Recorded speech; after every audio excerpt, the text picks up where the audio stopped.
ก็คือเงินเท่าบ่มีขนาดก็เลยแบบพักผ่อนเรื่องมันดูดีเนาะต้องเรียกเราพักผ่อน เมียนเพื่อแบบว่าให้เกียรติตัวเองค่ะนะว่าเฮาบ่มีเงินเนาะยังไงจ้ะ เนี่ยเป็นทั้งวัดที่แท้เงินเท่าเบิดค่ะนะ ดีก็บอกว่ามาเป็นผลิตเนี่ยครับ เมียน SC ก็บ่ งานมาผ่านกับผมมีที่มาหาเนาะ เมียน สงกรานต์กี่นี่บ่มีผู้ว่ามาหาบ่ซะ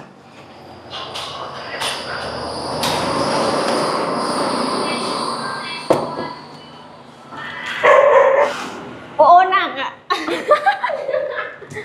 ตอนไม่มีแฟนเนี่ย ตอนไม่มีแฟนค่ะ FC อย่าดราม่าสาวเปียกยืนเบิ่งเนาะ อย่าดราม่านะคะกู เอาไป กู ก่ บ อ อน กว่าไปซอยน้องเพิ่นเพราะว่า โอ้หัวออกแดดบ่ได้ ฮึบอ้าตู้ ให้พี่เขาเห็นไว้ ไปทำไหนทำไหนมึง เป็น โอ้ร้อนหมดเลยอ่ะ ฮ้อนบ่ ร้อนหมดเลยร้อน โดยสบายดี FC เบิดทุกคนเด้อเปิดภาพมามื้อนี้สาวเปียงกับพามาห้านของ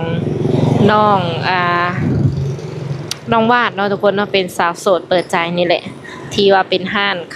ขายของน้องเพิ่นตอนนี้ก็ได้มาฮอดเป็นที่เฮียมห้อยแล้วกำลังสิเปิดห้านเนาะทุกคนกำลังสิเปิดห้านกำลังสิกาเกียมเครื่องขายภาพบรรยากาศอยู่ในห้านของน้องเนาะก็สิเป็นประมาณนี้เนาะทุกคนสำหรับ FC ที่อยากเห็นว่าห้านของน้องเป็นประมาณใดและบรรยากาศเป็นแนวใดโดย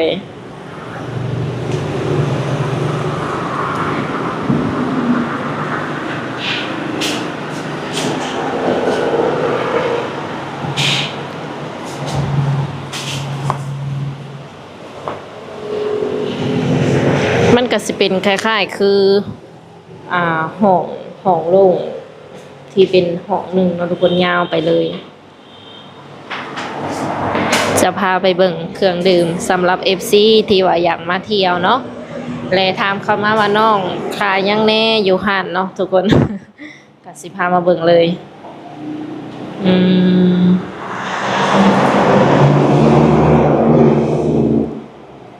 เพิ่นท่านได้เปิดไฟเนาะมันก็สิมันมืดแน่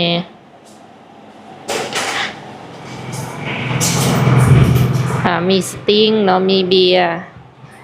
ยร์ลาวก็มีแบบเป็นแก้วเป็นหยังก็มีเนาะยังบ่ทันเปิดห้านนี่ค่ะยังใส่กระแจอยู่เด้อทุกคน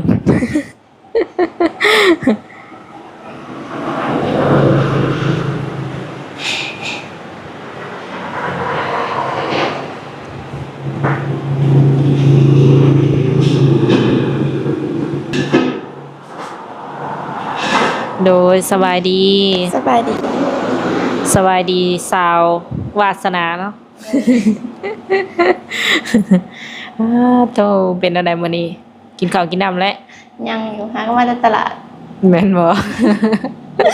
ตื่นแต่นอนก็ไปตลาดไปซื้อเนื้อกิน ยังบ่ทันได้กินข้าวกินน้ำซ้ำติ ยังแต่เช้า ป๊าบเด้อ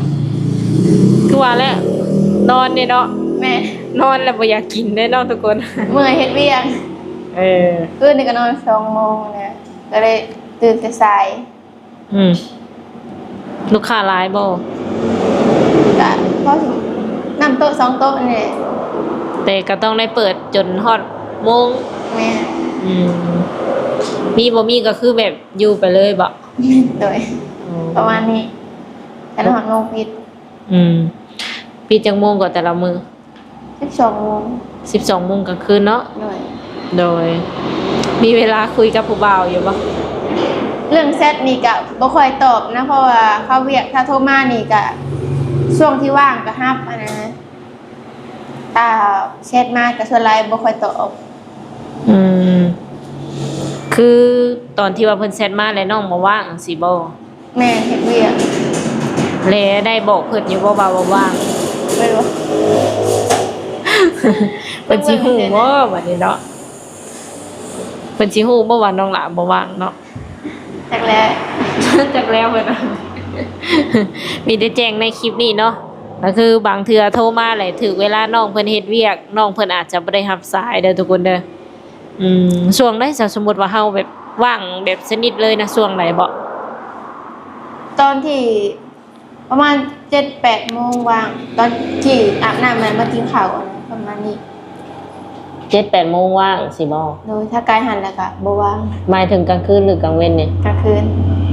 เอา7-8 โมงกลางคืนยังว่างอยู่เนาะ เพราะส่วนใหญ่ลูกค้าสิเข้าว่าตอนดึกนะรอบดึก ช่วงอัน 2-3 โมงที่เฮาเปิดห้านนี่บ่ได้มีลูกค้าบ่ซะอันที่เปิดไว้นี่เพื่อหยังค่ะเปิดไว้ เปิดไปแล้วก็พากันขึ้นไปอาบน้ำมานะน้ำกินข้าวแล้วก็นั่งอยู่แล้วก็ประมาณนี้ นั่งเล่นนั่งหยังซื้อ โดย เปิดเพื่อเตรียมโต๊ะเนาะ โดย บัตรลูกค้าเข้าแท้ๆนี่มันตอนเลิกคุณเนาะทุกคนก็มีแบบวางแผนว่าสิแบบเพิ่มเมนูอาหารในห้างอยู่บ่ ก็มีอยู่ได้ละประมาณอีก2-3 อาทิตย์เนี่ยว่าสิเอาเมนูมาใหม่พวกยำพวกตำมาสิ สิเฮ็ดเพิ่มเนาะ โดย แล้ว ก็ถ้าว่าเอาเมนูมาอีกเพิ่มก็ต้องยุ่งอีก มีเวียกหลาย แล้วบางทีแบบลูกค้าเฮาอาจจะมักแบบจำพวกแนวอื่นเด้เนาะ โดย ที่มีแบบว่า2-3อย่างนี่ก็ได้ขายดีอยู่บ่เลยสมมุติว่าเขาเข้ามา ได้ขายดีอยู่ ก็ได้ขายทั้ง3อย่างเลย โดย โอ้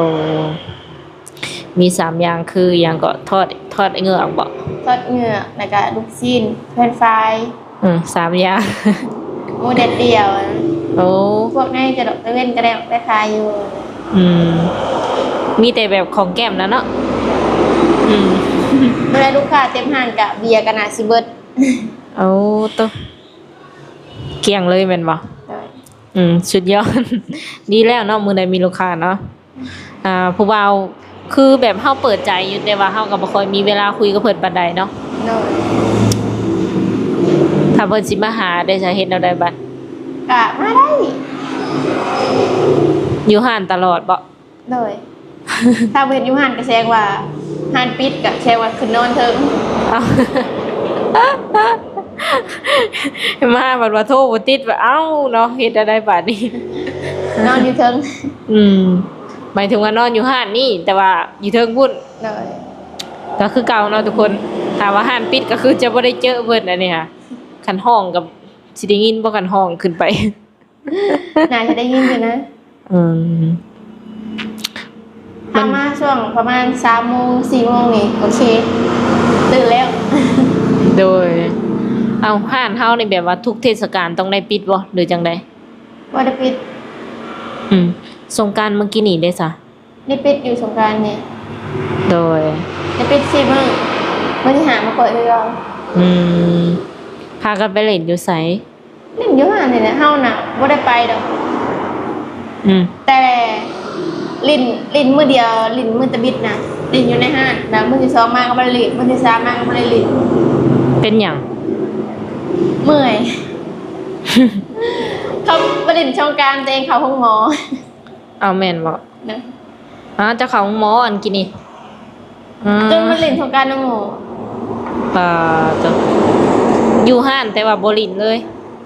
แบบว่าเอาตัวเองให้รอดก่อนสิบ่ แม่มันเมื่อย เป็นน้ำเฮากินเบียร์บ่ เฮาพักผ่อนบ่เพียงพอนะมันก็เลยเฮ็ดให้ร่างกายเฮาอ่อนแอลงคือหลายก็บ่ได้สูกินข้าวนะ คือนอนกะ2 โมงแล้วก็ตื่นบางทีก็3 โมง 4 โมงตื่นมาก็เปิดห้างบ่มีเวลากินข้าวนะบ่มีเวลาพักผ่อนนำมันนะก็เลยให้บวกกันเข้าไปใส่น้ำเกลืออยู่ห้องหมอ แบบหลายสาเหตุเนาะมีแบบโรคประจำตัวแน่แต่ก็ต้องได้สู่เวียกสู่งาน ก็เลยมีอาการแบบแทรกซ้อนหลายอย่างเนาะกะสู้ต่อไป สู่ต่อไปเพิ่นว่าก็มีเนาะหลังจากที่ว่าโพสต์คลิปน้องลงก็มีผู้บ่าวเนาะเพิ่นก็สนใจอยู่บางคนเพิ่นก็ถามมาว่าแบบถ้าสมมุติว่าอยากดูแลน้องไปเลยประมาณนี้น้องก็คิดว่าแบบจะหับคนที่มีอายุได้อีกบ่ มันก็ขึ้นอยู่กับค่าลมเอ้ย โอ้ อืม ถ้ามาหับได้บ่ลมได้บ่ลมได้คุยได้ แต่บ่ฮู้ว่าคุยกันถึกใจบ่หรือบ่ถึกใจอะนะ โดย อันนี้ ถ้าสมมุติว่าเพิ่นอยากดูแลรถนี่ก็ยังบอกบ่ได้ว่าสิตกลงหรือในจังได ก็คุยกันก่อนนะถ้าว่าอยากโทรก็สามารถโทรได้ก็บ่ได้ว่าหยังก็ลมได้ถ้าว่าน้องมีเวียกน้องก็สิบอกว่ามีเวียกเด้อได้โทรกลับประมาณนี้ อืมก็ประมาณนั้นเนาะแบบเพิ่นก็มีอายุแล้วเนาะเพิ่นให้ทางสาวเปียงถ้าว่ามีโอกาสเข้ามาก็อยากให้ถามน้องให้แน่เพิ่นว่าถ้าว่าเพิ่นพร้อมที่จะดูแลน้องหลาพร้อมที่จะปิดใจคบหากับเพิ่นอยู่บ่เรื่องอายุอานามนี่สิว่าแนวใดเพิ่นว่าเพิ่นก็อยากมีอายุแน่แล้วเนาะ50ขึ้นไปแหละ อ๋ออันนี้ก็คุยกันไปก่อนถ้าว่าสิให้ติดปึ๊บแต่มันก็คงเสียนั่นเพราะยังบ่เห็นกันนะน้องก็บ่เห็นตัวจริงเราเราก็ยังบ่เห็นตัวจริงน้องอะนะอีกอย่างก็ยังบ่เคยร่วมกันก็ร่วมกันเริ่มที่สึกใจกันก็ปิดใจคุยกันก็มี อืมถึกใจพร้อมปิดเลยเนาะ โดย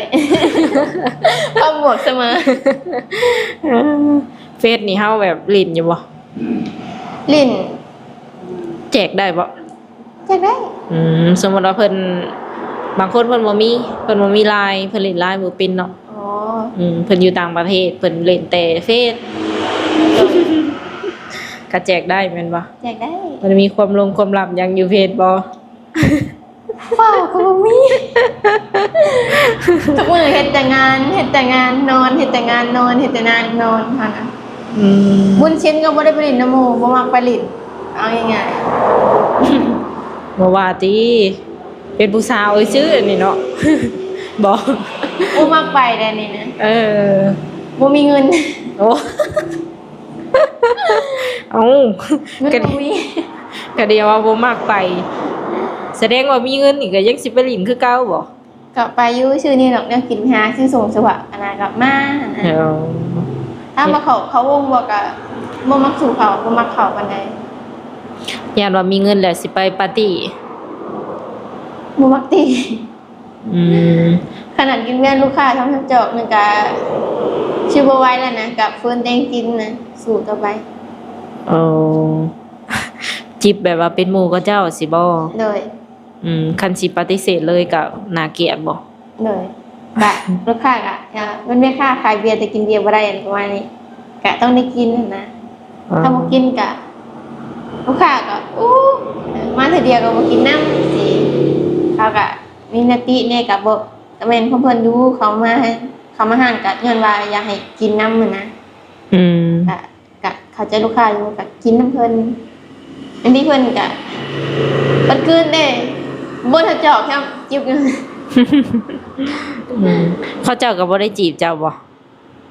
บอกพวกที่มาเขาจะมาลูกค้าที่มามีแต่ลูกมีเมียแล้วนะ อืม มาจิบเบาๆบ่ แม่เพิ่นมาเล่นมาลมมีซื้ออยากฮู้ว่าห้างมันเป็นห้างหยังอะนะกะบอกไป คือยังคงว่าหานเป็นหานหยัง เขาคิดว่าสาวบริการนะแท้บ่แม่นมันเป็นสาวเบียร์ยินเบียร์ลมได้แต่ไปนำบ่ได้แบบนี้นะ เขาเจ้าบ่เคยเห็นเลยค่ะผู้สาวนั่งกินเบียร์น้ำมันนะ นั่งกินเบียร์น้ำแต่ไปบ่ได้เนาะ เดี๋ยว เป็นสาวยินเบียร์นั่งเล่นน้ำนั่งเป็นหมู่เป็นหยังได้อยู่สิบ่ โดย ก็ถือกเลื่อยอยู่บ่ กะเขาเจ้ากะมาถามเรื่อยอยู่เลยพวกที่บ่ฮู้ ที่ลูกค้าเก่าที่ฮู้เห็นกะเขากะบ่ถามเขาฮู้ว่าห้านมันเป็นห้านหยังนะ โดย ฉะนั้นลูกค้าที่มาถามลูกค้าที่มาใหม่หรืออยู่บ้านไกลสินะ ลงมาแหละคำแรกที่เพิ่นถามว่าแนวใด กะห้านหยังนี่กะนี่ก็เลยว่าห้านเบียร์ อืม เป็นเขาว่าขออนุญาตเดินทางเขาจะเป็นสาวบริการว่าบ่สาวยินเบียร์ซื้อว่านั่งกินน้ำได้โอ้ร่วมได้แต่ไปบ่ได้ถ้าว่าลูกถ้าว่าอยากไปมันก็ขึ้นชิดน้ำเขานะแต่บ่แม่นเวลาบ่แม่นสาวบริการแล้วแต่เขาแล้วแต่ใจนะมักให้มักมันห้ามบ่ได้ดอกความหักความมักนะแต่สำหรับตัวหั่นนี่บ่มีแบบบ่ได้ไปนะเพราะว่าเขาเจ้าก็รู้ว่าดิฉันอยู่จังซี่แต่ก็ฮู้อยู่นะแต่ก็ปฏิเสธไปในกระจบ อืม บางทีถึงค่าบ่ดีก็เคลียร์กันให้มันลงรอยกันนะ อืม แต่ก็ต่างคนต่างไปต่างคนต่างอยู่สิถ้าบ่มักที่เว้าจังซี่ออกมานะ อืม เพราะมันบ่แม่นสาวบริการเด้ อืมก็ว่าไปตรงๆแล้วเนาะ โดย อืม บางคนก็ซูซี่เหมือนกันเมื่อยเจอค่ะซูซี่มึนแฮง อืมหมายถึงแบบว่าเฮาบอกไปแล้วแหละเขาก็ยังแบบอยากได้เฮาอย่างสิบ่ โดย อืมเพิ่นก็เสนอมาเรื่อยๆบ่ ช่วงที่แอนนาอยู่นะเขาจะมาถามซื้อแอนนาเขาก็เลยบอกว่าเขาเป็นสายบริการไหน เออ ซาเบียซายินเบียร์ซื้อวะเขาว่าค่าโตเท่าไหร่โอเป็นสาวบริการวันนี้ก็เท่าไหร่ก็สิให้แค่ไปนะว่า อืม 80 ล้านนี่ก็ เอาคำมาเลยงัวมาพร้อม 80 แต่งเลย ออ อืมถูก ถ้าว่าทิมให้ตอนนี้ก็แชร์ไปรถเลยทุกคนก็มึนซูซี่นะ มันขึ้นกับลูกค้าเมาแล้วเว้าม่วนเว้าอันนั้นนะ โรคจิตบ่ โดย หลายรูปแบบเนาะแสดงว่าเจ้านี่เจอมาแล้วก็รับมือมาได้ทุกคนบ่ ได้ แล้วผ่านมาเบิดแล้วเนาะ โดย อืม ไอ้พวกนี้แหละที่บ่มักถ้าว่าสิโอารมณ์กับเฮาก็คือบ่มักเวลาการเว้ากันจาน้องถือคำเว้านะ อืม เป็นคนที่เวลาเว้าหยังเนี่ยบางทีมักถือคำเว้าของคนอื่น โดย เก็บมาคิดเบิ่งว่ามันดีบ่หรือบ่ดีสินะนั่นแหละ โดย ก็บ่มักเอาแอนะ เอาเองกับลูกค้าหมายถึงเอาเองกับลูกค้านะ แบบไผก็ตามที่เขามาโอารมณ์กับเฮาอะนะแบบ อ๋อ มักคำใดคำนั้นเฮานะมักแบบว่าถ้าเต็บที่แบบเพิ่นเป็นผู้ใหญ่แน่แล้วก็บ่มักเอาแอจุกจิกอะนะคือแยกแยะออกเวลางานเวลาเฮ็ดเวียกนี่ต้องเข้าใจเฮาแค่นั้น โดย เฮ็ดเวียกนี่ก็ถ้ามาลูกค้าลวนลามมันก็มีบ้างเอาสิ่งที่หลีกเลี่ยงได้ก็หลีกอะนะว่าสิให้เพิ่นลวนลามมันกับแนวบ่ดีแนวในตัวของเฮาเองประมาณนี้ ขึ้นอยู่กับแบบว่าเฮาเองสิบ่ โดย ถูกแล้วเนาะถ้าว่าสิว่าอันใดให้ประเทศเพิ่นก็เฮ็ดเนาะถ้าว่าเฮาบ่โอเคเขาเจ้าก็เข้าใจ ฉลายกับลูกค้าโรคจิตเนี่ยก็หลีกเลี่ยงไปแล้วก็บ่นั่งนำให้เพิ่นนั่งให้เพิ่นมีพื้นที่ส่วนตัวของเพิ่นสิ บางโต๊ะก็นั่งบางโต๊ะก็บ่ให้เพิ่นนั่งนะถ้าเพิ่นมาแบบ4-5 คนก็ให้เพิ่นนั่งแต่เพิ่นนะน้องก็สิคอยเบิ่งเบียร์จอกว่าเบิดหรือไปยินให้แล้วก็บ่นั่งอะนะมานั่งแต่ตัวมานั่งต่างหากสิประมาณนี้ โดยคิดว่าจะเฮ็ดแบบไปตลอดบ่ห่านเฮาหรือว่าถ้าว่าเฮามีแฟนและแฟนเฮาบ่อยากให้เฮ็ดงานเฮ็ดหยัง ก็ สิหยุดได้บ่ ถ้าว่าเพิ่นดูแลเฮาได้ก็บ่เฮ็ด อืม ก็ดีคือกัน ก็ดีคือกัน ก็ดีคือกันนี่ อืม เพราะหยังก็เฮาก็สิมาเบิ่งแม่อยู่บ้านนะ อื เพ ม ราะว่าแม่ก็อยู่ช่องเฒ่ากับหลานคนน้อยประมาณ3 ปีนี่ โดยบัตรห้านนี่ได้ต้องได้ยุบเลยบ่ กำหนดปีมันกับเดือน12เราเกี่ยวเขา อืมถ้าว่าเพิ่นพร้อมที่จะดูแลแล้วก็พร้อมที่จะคบหากับเฮาเนาะคือทางน้องก็ตามใจเพิ่นแล้ว ถ้าว่าเลี้ยงเฮาได้นะลูกเฮานะถ้าบ่ให้เฮาเฮ็ดงาน อ่า ถ้าว่าถ้าที่ก็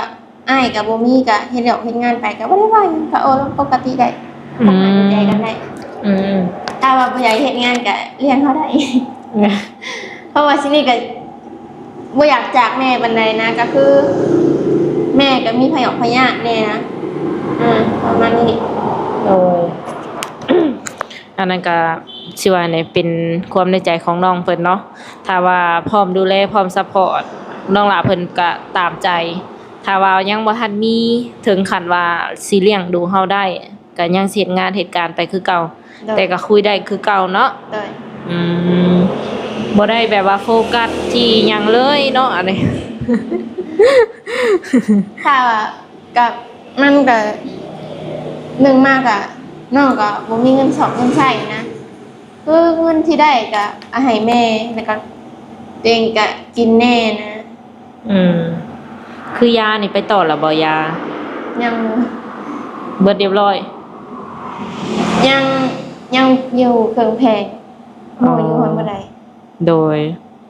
5,000 บาทว่าจะว่าตอนน่ะอืม นี่ก็ฟังเบิ่งว่าจะสิได้ไปหรือเพราะว่ายังบ่มีเงินในโตเลย อืม แม่ก็อยากไปห้องหมออยู่นี่ก็ถ้าจะพาเพิ่นไปซ้ำโทรมาเมื่อเช้านี่เพิ่นเมื่อย เพิ่นให้พาไปบ่เพิ่นให้พาไปกวดบ่หรือจังได๋ พาไปกวด อืม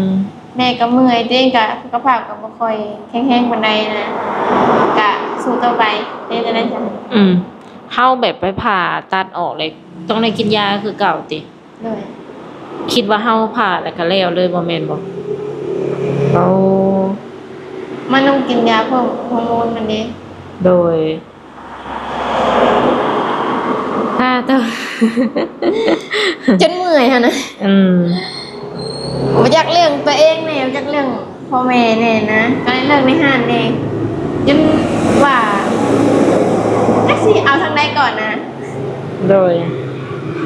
ทางใดก็อยากทางใดก็อยากได้ เงินก็อยากได้เนาะพ่อแม่ก็อยากเบิ่งแยง โดยประมาณนี้ บัดที่นี่พัดถ้าว่าอยู่บ้านซื่อๆก็บ่มีเงินเข้าจะกิเลยบัดนี้เนาะ อยู่บ้านยังกระเตกเลย อือ 10,000ก็สิไปหาอีก แม่นอยู่บ้านเฮาแนมบ่เห็นเนาะ เลย ผ่านมานี่นอกจากแบบมาเปิดห้านเนี่ยเคยเห็นงานเหตุการณ์หยังบ่ เคยขึ้นเวียงจันทน์แล้วก็ไปอยู่ชิโนเฮ็ดงานในชิโนประมาณ3มื้อแล้วก็ออก มันอยู่บ่ได้นะไปอยู่เวียงจันทน์ประมาณอยู่ 7-8 เดือนแล้วก็ลงมาอยู่บ้าน แล้วก็อยู่บ้านเลยบัดนี้ โดยมีแต่ว่าเบิ่งไปอีกก่อนเนาะ